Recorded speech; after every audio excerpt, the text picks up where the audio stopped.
Mesdames, Messieurs, comme dirait François Hollande, de l'audace. Encore de l'audace. Toujours de l'audace et la France est sauvée. Bon, d'accord, il a piqué la citation à Danton. Mais enfin bon, au point où on en est. C'est intéressant cette histoire, vous voyez, parce que moi au départ je m'étais dit, puisqu'on me demande d'être audacieux, je vais leur faire un truc que je n'ai jamais fait. Je vais faire une conférence en latin.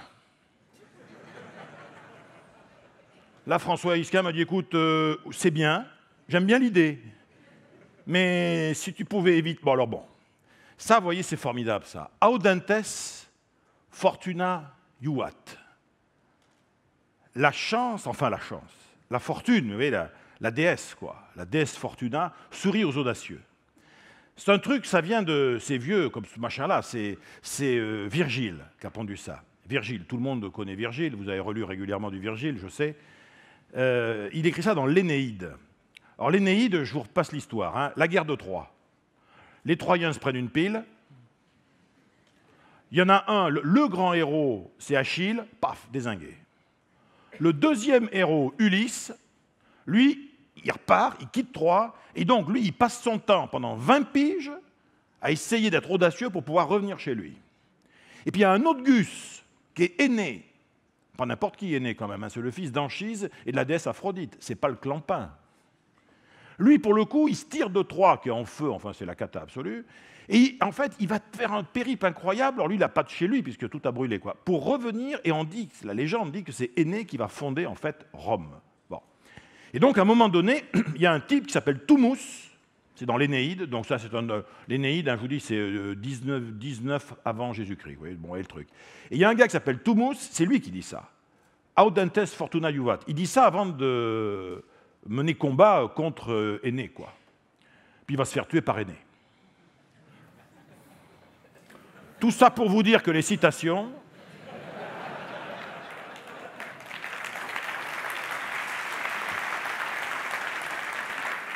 Alors, cela dit, bon, ça reste quand même un truc incroyable. Et dans la culture, d'ailleurs à la fois la culture grecque et surtout la culture romaine, ça reste quand même quelque chose qui est très important.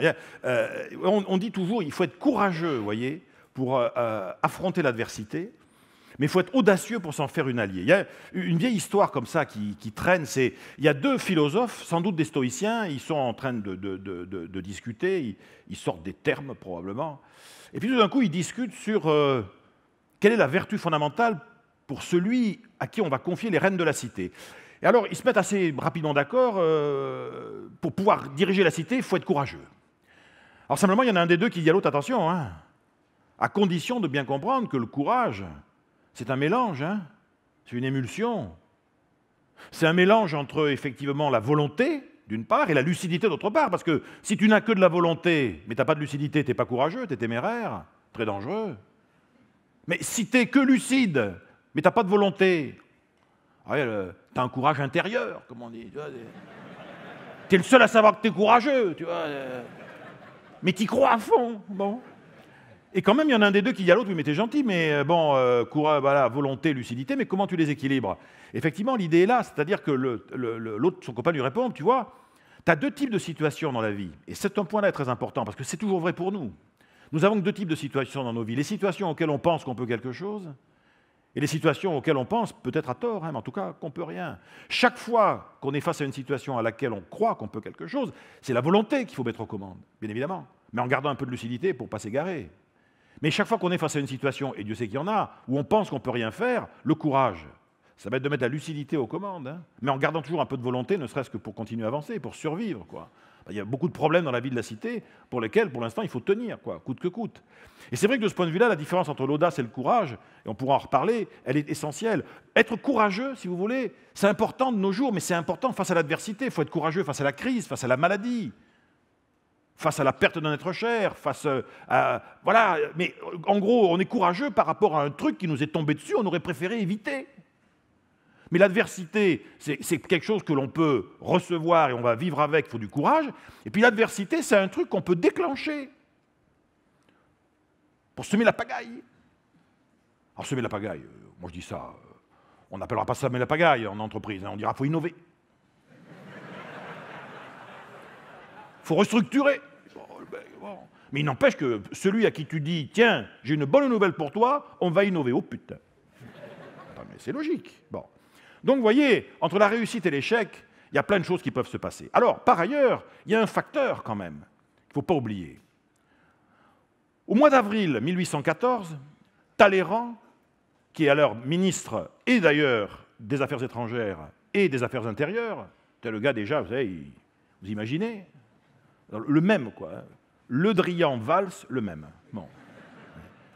Valls, un peu chauve, le truc, bon. Et il reçoit, on lui annonce la visite d'un aristocrate dont on aurait complètement oublié le nom, il s'appelle le marquis de la Tour de Bournac. Là, la scène elle a été reprise par Sacha Guitry dans Le Diable boiteux. Et le type a eu l'audace de se présenter devant lui. On lui avait dit, Talleyrand, attention, c'est un type, il est lunatique, il change d'avis. Donc on vous a eu la nomination, mais vous allez la récupérer chez lui. Et il vous la signe devant vous, vous prenez la nomination et vous tirez. Il dit, d'accord, j'y vais. Et le gars, il se pointe devant Talleyrand. L'histoire est racontée par la petite dame qui était là, en fait, qui était Madame d'Évremont, qui était, entre autres choses, la secrétaire particulière de Talleyrand. Enfin, bon, ça ne nous regarde plus. Hein. Et donc, le gars se pointe. Alors, bien sûr, Talleyrand dit, c'est qui ce monsieur? Ben, écoutez, vous avez une nomination qui concerne ce marquis. Très bien, effectivement, donnez-moi ça. Le gars se présente devant Talleyrand, il dit, écoutez, monseigneur, merci de me recevoir, je suis ravi, comblé. Talleyrand lui dit, écoutez, monsieur, il n'y a pas de problème. Il prend le document, il le lit, il dit, écoutez, voilà, monsieur de la Tour de Bournac, j'ai l'honneur de vous annoncer que sur avis favorable du roi, je vous nomme attaché d'ambassade à Madrid ce jour. Oh, mais monseigneur, cette nomination comble tous mes désirs. Talleyrand lui dit, monsieur, j'en suis enchanté, pour vous et les vôtres. Et il commence à signer, à parapher. Et alors l'autre, il n'en peut plus, quoi. Il est à fond. Il dit, mais vous savez, vous pouvez me faire confiance, le roi peut me faire confiance, la France peut me faire confiance. Alors Talleyrand continue à paraffer le truc, il dit, mais oui, bien sûr, monsieur, on espère bien, vous pensez bien, c'est pap. Et le type, au lieu de la fermer, parce qu'à un moment donné, l'audace, ça va, quoi, mais il en rajoute une couche, puis il dit, ah, mais vous savez, vous pouvez d'autant plus me faire confiance que, maintenant, je peux bien vous l'avouer, je n'ai jamais jusqu'ici eu de chance dans ma vie. Talleyrand qui dit, mais attendez, monsieur, ça change tout. Vous n'avez jamais eu de chance. Ah ben, rien n'est fait entre nous, monsieur, car voyez-vous, d'une façon générale, il faut avoir de la chance. Hein. D'ailleurs, il faut être heureux, ne serait-ce que par courtoisie. Donc, vous pensez bien que je ne peux pas me permettre, moi, ni pour la France, de confier un poste de cette importance à un monsieur qui n'a pas de chance. Et il déchire devant le type la nomination, qui vous barre terre, il congédie le type avec un mot terrible, mais qui est resté célèbre. Vous pouvez d'ailleurs, pour ceux qui font du recrutement, ça marche encore aujourd'hui, hein, vous voulez virer un candidat, vous dites « Adieu, monsieur, je m'en voudrais de contrecarrer votre infortune. Oh. » Oh, le type, il part au bistrot. Alors, vous voyez, la chance, dans le fond, c'est Wiseman. Richard Wiseman, c'est un de mes collègues, il est professeur de psychologie à l'Université de Londres. C'est lui, pour le premier, qui a créé ce qu'on appelle le Luck Project Factor. Il avait recruté, lui, des chanceux, des malchanceux dans la presse. Il a fait passer des annonces. Lucky people wanted. Vous avez de la chance, vous êtes né sous une bonne étoile, vous vous êtes prêt à en parler à un chercheur, appelez-nous tel numéro. Quelques jours après, ils avaient fait Unlucky people wanted. Vous n'avez pas de chance, vous avez la loose, vous êtes né sous une mauvaise étoile, vous ratez, généralement par hasard d'ailleurs, tout ce que vous entreprenez. Vous seriez prêt à en parler à un chercheur sans fondre en larmes, appelez-nous à telle date. Voilà. Et donc, il y avait peut-être 150 personnes dans le Luck Factor Project, ils avaient remonté, vous savez, ils avaient fait des analyses biographiques, recréé la vie des gens, tout ça, avec les éléments clés, et ils avaient analysé ces événements de vie, tout ça. Alors, toujours est-il que, au bout du compte, on se rendait compte que tous ces gens qui croyaient qu'ils étaient ou chanceux ou malchanceux, parce que c'était une croyance dans le fond, ils avaient quasiment tous vécu la même chose en termes d'événements de vie, vous voyez. Mais en revanche, les chanceux, ils ne mettaient pas les événements dans le même ordre. Ils ne leur donnaient pas la même signification. Il y avait des tas de choses qui bougeaient. Et ce qui faisait que Wiseman, il avait dit cette chose que je trouve très importante, il disait, vous voyez, la chance, dans le fond, ce n'est pas ce qui vous arrive. C'est ce que vous allez faire avec ce qui va vous arriver.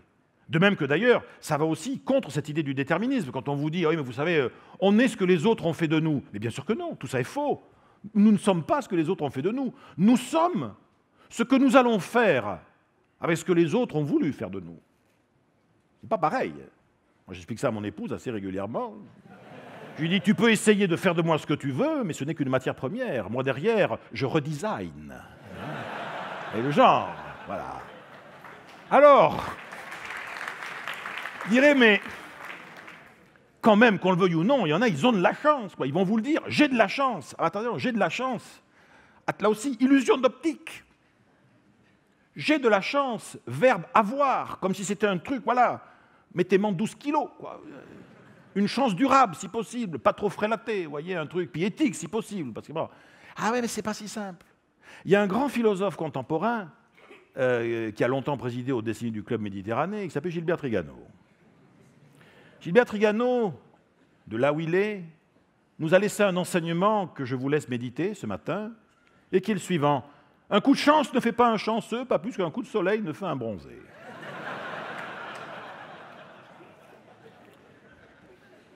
C'est pas bête. Mais ça a derrière une signification extraordinaire, c'est qu'effectivement, quand on dit, et on le dit, j'ai de la chance, on croit qu'on dit j'ai de la chance, verbe avoir. Alors qu'en fait, pas du tout. Quelqu'un qui dit j'ai de la chance, il est en train de dire j'ai de la chance. Verbe aider.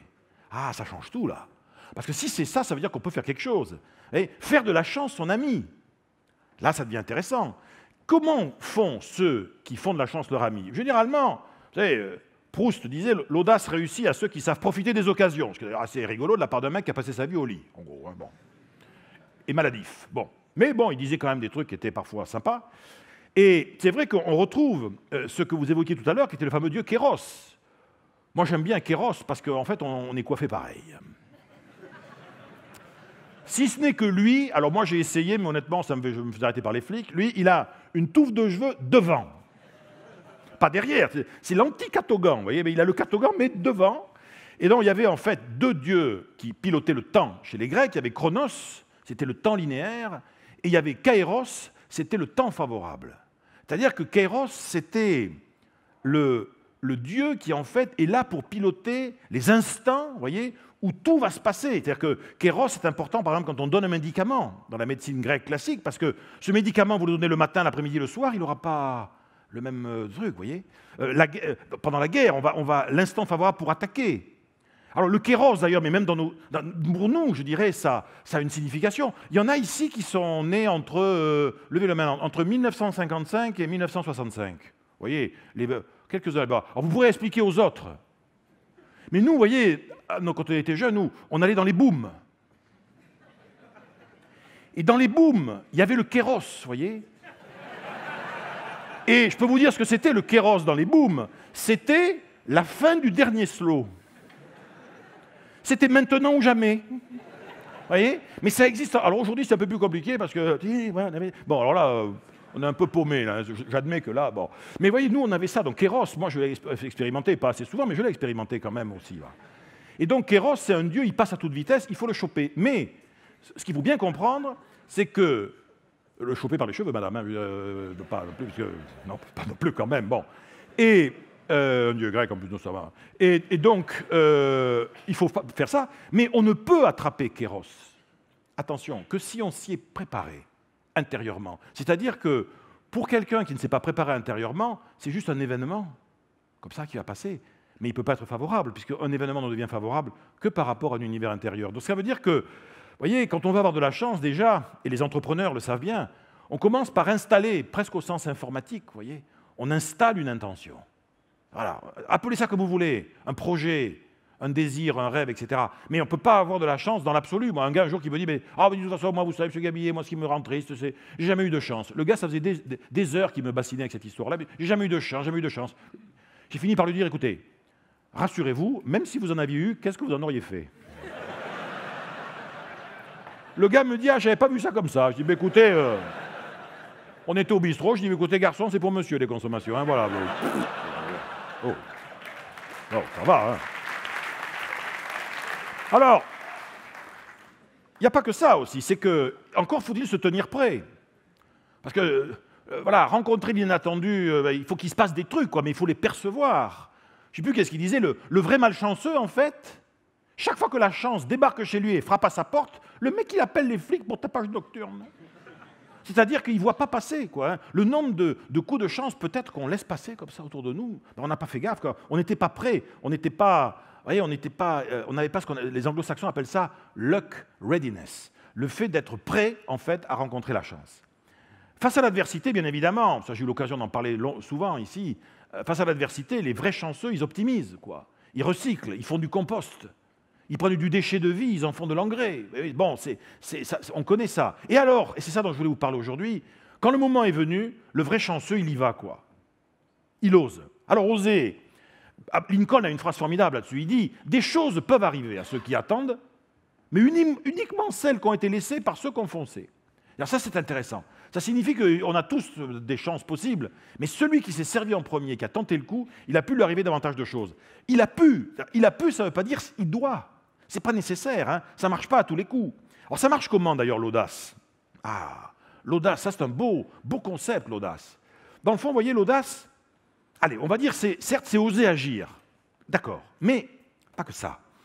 C'est oser braver les convenances. Ouais. D'une façon générale, si vous êtes audacieux, il y en a autour de vous, mais même des gens qui vous aiment, vous voyez, ou qui vous apprécient, ils vont toujours dire, il ou elle pousse un peu le bouchon quand même, hein. Il est gonflé. Vous voyez, on va dire ça. Et il faut aussi dépasser ses propres limites, parce que par définition, si je suis sûr à 100% que je vais réussir, je ne suis pas audacieux. Il y a toujours un peu de... Vous voyez, ce n'est pas sûr à 100%. Et donc, on va devoir à la fois oser agir, braver les convenances, dépasser ses limites, mais en dépit du risque et de ses peurs. Voilà, ça c'est l'audace. Alors, ça marche comment? D'abord, l'audacieux, déjà, vous voyez, il va faire différemment. Il fait un truc auquel personne n'avait pensé jusque-là. Mais c'est important, vous voyez, alors, par exemple, les premiers cubistes, là, ça, vous avez Braque, donc c'est Maison de l'Estaque, puis vous avez Demoiselle d'Avignon, c'est 1907. Je dois vous dire que les premiers qui voient ça, ils disent, ils carburent à l'éther. D'ailleurs, ils carburaient à l'éther, mais bon. Mais ça n'explique pas tout. Il faisait différemment, on prend des formes et tout, on tourne autour de l'objet, enfin, c'était un truc de folie, quoi. Bon. Quand Braque et Picasso font ça, bon, Matisse, il dit, mais attends, c'est génial ce qui se passe. Pourtant, il ne pouvait pas les encaisser, hein, mais il dit, c'est génial quand même. Voilà, Steve, quand il lance ça c'est faire différemment quand même. Hein. C'est tout. Là, maintenant, ça nous paraît évident, mais vous imaginez, on nous aurait tous raconté ici, il y a 10 ans, ça, là, on devient, mais de quoi il parle bon. Alors, vous avez aussi l'audacieux, il ose la nouveauté. On va faire un truc nouveau, vous voyez? On va faire un truc nouveau. La Tour Eiffel, j'ai retrouvé un truc, je vous le lis parce que c'est formidable. Hein. Ça, c'est pour vous montrer la prescience des experts de tout poil. Ça, c'est un article qui est paru dans Le Temps. Bon, Le Temps, c'était Le Monde hein, à l'époque, voilà. Et c'était un groupement d'écrivains, d'artistes de l'époque, mais des gens, il n'y avait pas des rigolos, je veux dire, les gars, membres de l'Institut et tout, académiciens français, attendez, de l'intelligentsia modèle robuste, quand même, hein. De l'intello de démonstration. Je cite. La commerciale Amérique elle-même n'en voudrait pas.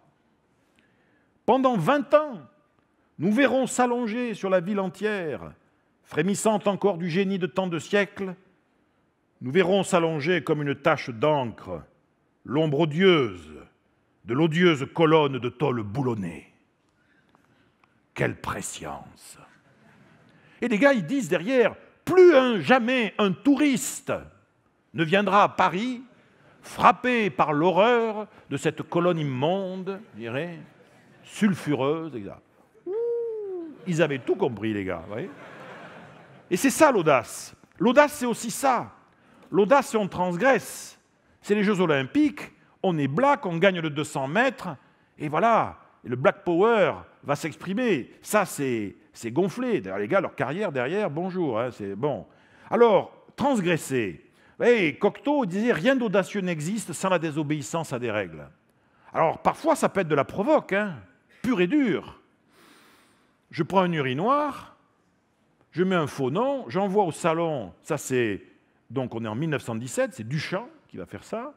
Mais quand vous pensez qu'aujourd'hui, ce qui est quand même une pissotière, il faut quand même le dire, bon, le gars qui a eu le malheur un peu de taper un peu trop fort dessus au musée, ben, il s'est quand même pris je ne sais pas combien d'amendes hein, pour avoir...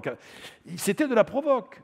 En 1971, quand Paul Naref nous fait partager le meilleur de lui-même, dans les affiches dans tout Paris, alors pareil, c'est incroyable, mais ce n'est pas que ça, l'audace. L'audace, c'est ça. 4 juin 1989, place Tiananmen, il y a un type comme ça, il se fait... Oh, c'est à la fois d'ailleurs courageux et audacieux, mais le gars, personne n'avait jamais fait ça, en tout cas comme ça. En plus, devant les caméras. Bon. Donc, vous voyez, l'audace, ça va se traduire par des choses assez étonnantes. Et dans tous les cas de figure, l'audacieux, c'est celui ou celle qui va y aller, quoi. Il va passer à l'action. Face au labyrinthe qu'est notre vie, l'audacieux, il dit, tiens, je rentre dans le labyrinthe. Face au gouffre de la prise de décision, j'y vais, quoi. Alors peut-être que je vais me faire aider un peu, parfois, par le destin, par tout ça, mais je vais y aller quand même. Voilà. et on fonce, quoi. On y va. On y va. On est des leaders, quoi. Et, voilà. Et des leaders français. Voilà. Hein?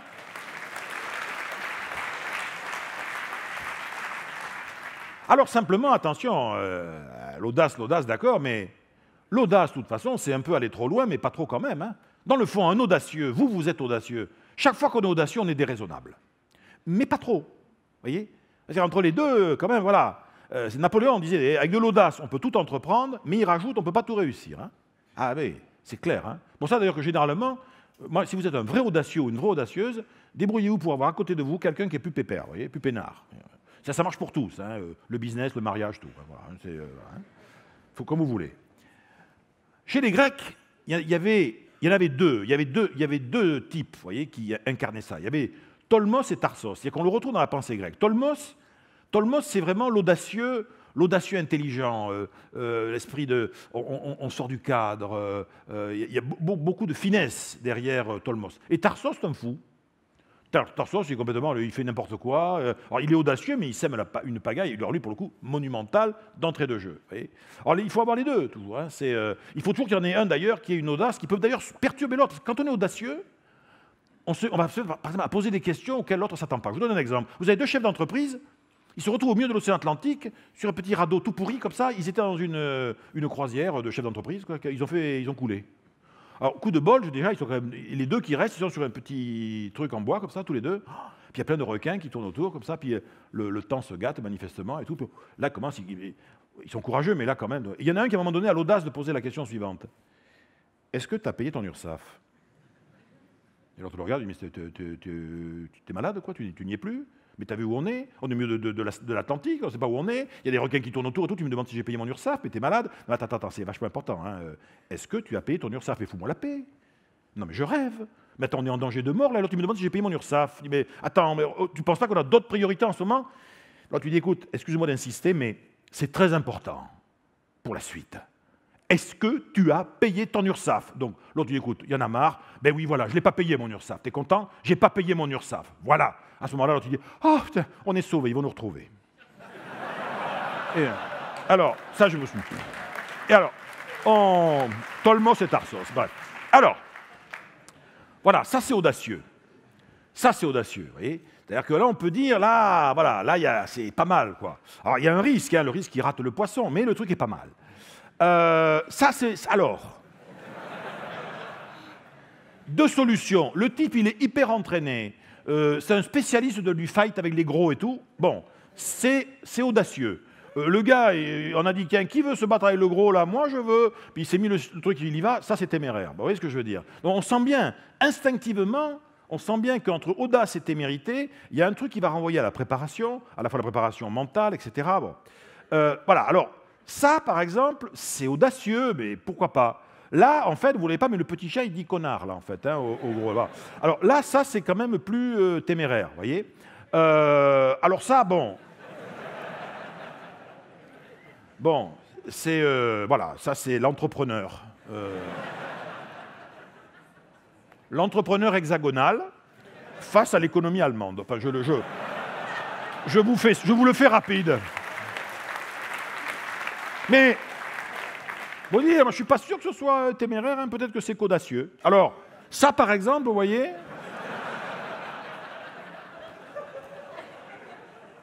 ça, c'est audacieux.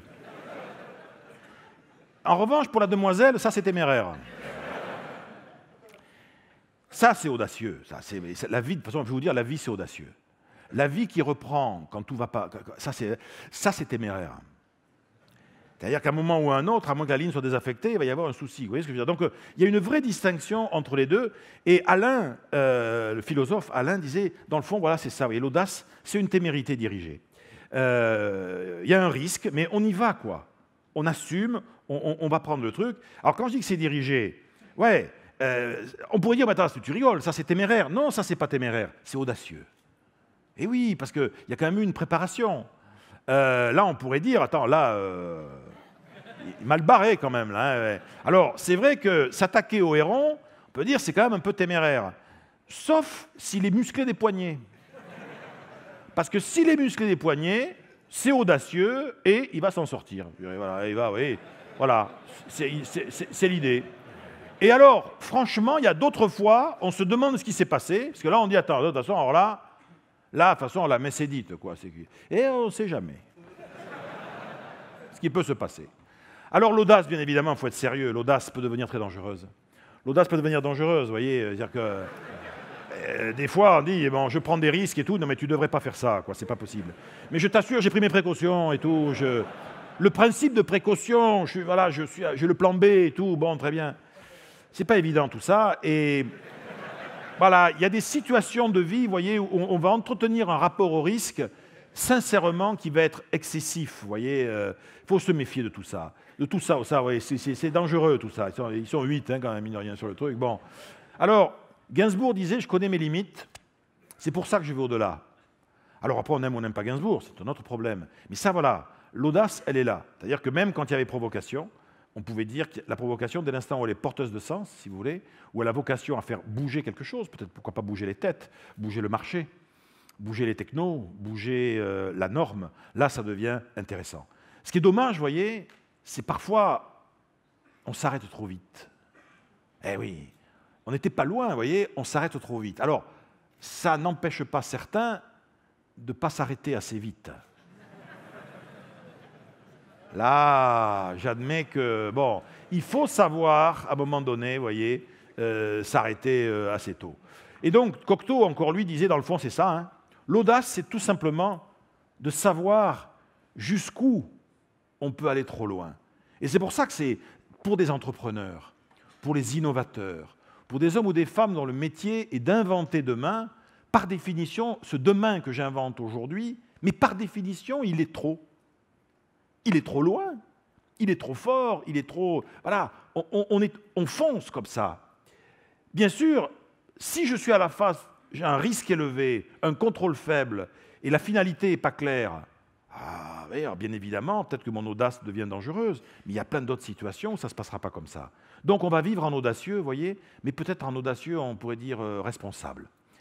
Moi, j'ai une vraie, comment vous dire, une vraie conviction, mais je sais que je partage avec beaucoup de gens dans cette salle, ça vous ne seriez pas là, c'est que dans le fond, la vie, la vraie vie, vous voyez, elle débute hors de la zone de confort. C'est intéressant cette notion de zone de confort parce que on pourrait dire que quand vous sortez de la zone... D'abord, on n'est pas obligé de sortir de la zone de confort, j'insiste bien. On n'est pas obligé d'être... on peut être conforme. Vous voyez, moi, la conformité, ce n'est pas un péché. Ce qui est un péché contre l'intelligence, contre l'esprit, c'est l'injonction à la conformité. Ah, alors là, attention, ça c'est le truc... tu ne tueras point. Oui, d'accord, enfin, il m'a cherché quand même. Oui, bon. Tu ne voleras pas, mais même tu ne voleras pas. Aristote lui-même dit, attendez, tu ne voleras pas, faut faire gaffe, hein, parce que tu ne voleras pas. La mère qui ne vole pas la pomme dont son enfant a besoin pour ne pas mourir, mais attends, c'est que ça ne va pas du tout. Alors des fois, il y a des situations qui sont plus ambiguës, vous voyez. Tu ne convoiteras pas la femme de ton prochain. Attendez, ça dépend du prochain. Vous pouvez vous dire, attends, mais cette femme formidable, extraordinaire, merveilleuse, avec cet abruti, mais la laisser avec un mec pareil, c'est un péché. Ah oui, mais c'est immoral. Enfin, bon, voilà. Bref, il ne faut pas faire n'importe quoi quand on sort de la zone de confort, mais moi je vous dis ça comme ça. La zone de confort est là, et normalement il y a la zone de risque. Ça, c'est la version, vous voyez, un peu universitaire, vous voyez, un peu académique, quoi. L'entrepreneur, la femme ou l'homme d'action vous dira, attendez, c'est pas si simple. Hein. Non, c'est pas la zone de confort et la zone de risque. La zone de confort, elle comprend sur la frontière une espèce de zone qui est ma zone d'audace à moi. C'est d'ailleurs, on ne devrait jamais dire la zone d'audace, hein. On devrait toujours dire ma zone d'audace, parce que c'est une vraie construction individuelle. La mienne, ce n'est pas la vôtre, et inversement.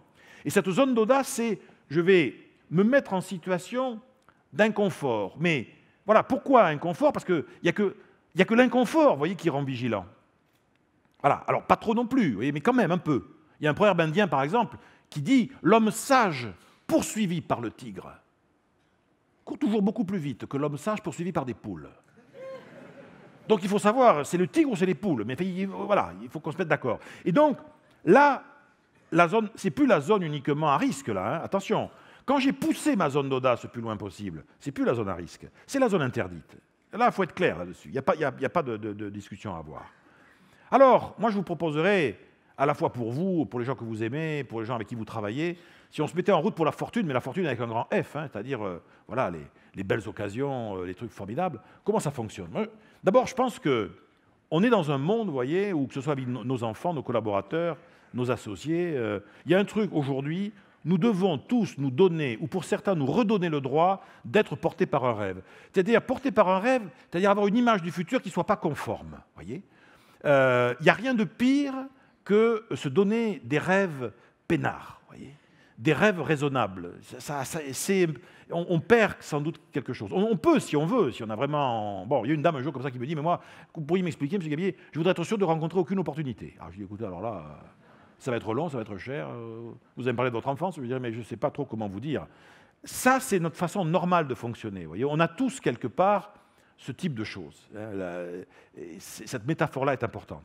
Ensuite, il existe des tas de choses dans le monde, dans la vie, on n'y peut rien. Enfin, je veux dire, on n'y peut rien. À titre individuel, on n'y peut rien. On peut en être conscient. Ce qui est dangereux, c'est quand on rumine dessus. Parce que le temps que je passe à mettre mon énergie sur des choses auxquelles je ne peux rien, c'est du temps de vie perdu. Or, je suis désolé, le temps passe.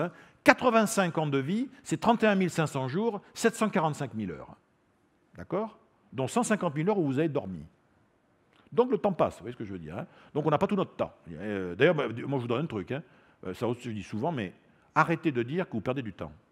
Arrêtez de dire ça, parce que ça parle à personne. Le temps, vous voyez, c'est un truc abstrait. Non. Remplacez systématiquement dans votre conversation le mot temps par le mot vie. C'est pas tu me fais perdre du temps, là. Tu me fais perdre de la vie.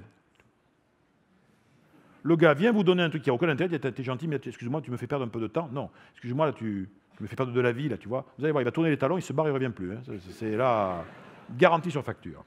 Prendre le risque d'agir sur tout ce qui peut être changé. Chercher autour de moi, avoir l'audace d'aller trouver des leviers là où les autres, pour l'instant, ne font pas encore levier. Ça, c'est intéressant.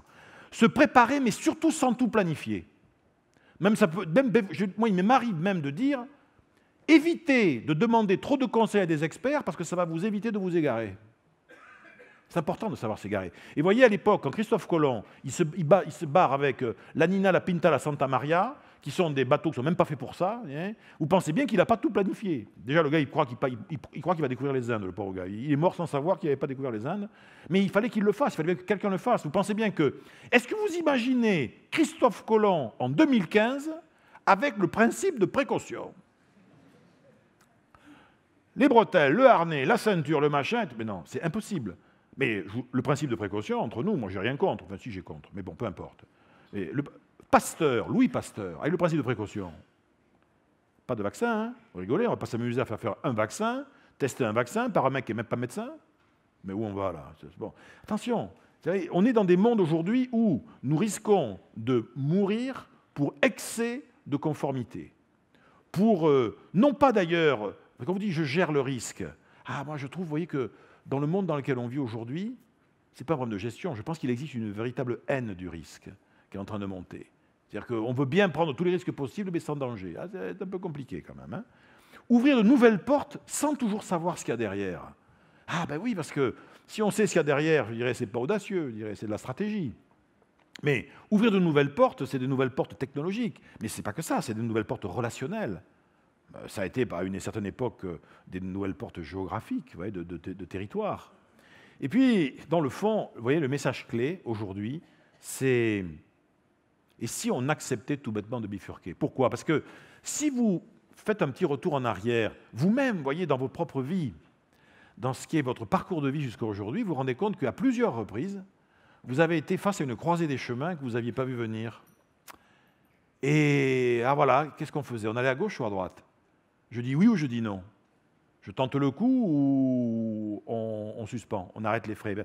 Notre vie est faite de bifurcations inattendues, de bifurcations relationnelles, d'accidents imprévus, de découvertes de mondes qu'on n'était pas censé connaître il y a 10 jours. Vous voyez, c'est l'imprévu qui donne un sens, ou qui de toute façon finira par donner un sens, mais cet imprévu ne peut nous apporter des choses formidables que si on lui a donné intérieurement avant une direction, cette direction pouvant s'appeler, chez certains, le projet, le désir, l'envie, le plan, peu importe, voyez. Mais l'imprévu est une espèce de cadeau incroyable dès l'instant où on a construit, on a installé en soi. Là. Et quand on est dans cette logique-là, après, l'audace, je dirais, sera là. Ah oui, ça, c'est un monsieur, vous voyez, qui pour nous, moi je suis aujourd'hui professeur dans une école de management qui s'appelle le SCP Europe. Au mois d'octobre 1961, ce monsieur-là fait la couverture de Time Magazine. Vous vous rendez compte, ce type-là, il n'a jamais été élu de sa vie, ça n'a jamais été un homme politique, etc. Il n'a jamais eu aucun mandat, rien. C'était un inconnu total, il n'a jamais été... Il s'appelait Jean Monnet. Jean Monnet, ça a été un des pères vraiment de l'Europe. Et Jean Monnet, je vous dis il a toujours laissé les lauriers aux politiques, je dirais, à qui il avait donné les idées. Il a fallu attendre qu'il soit mort pour qu'on commence à se rendre compte que le gars avait fait des trucs intéressants. Et il avait une phrase, vous voyez, qui était extraordinaire et que je vous donne un peu, voilà, je vous offre cette phrase un peu comme cadeau au moment de terminer cette intervention. Monnet disait, vous voyez, ce n'est pas l'impossible qui pourrait demain nous désespérer, mais l'idée lancinante du possible qu'on n'a pas osé atteindre. C'est un mec formidable. Voilà, merci.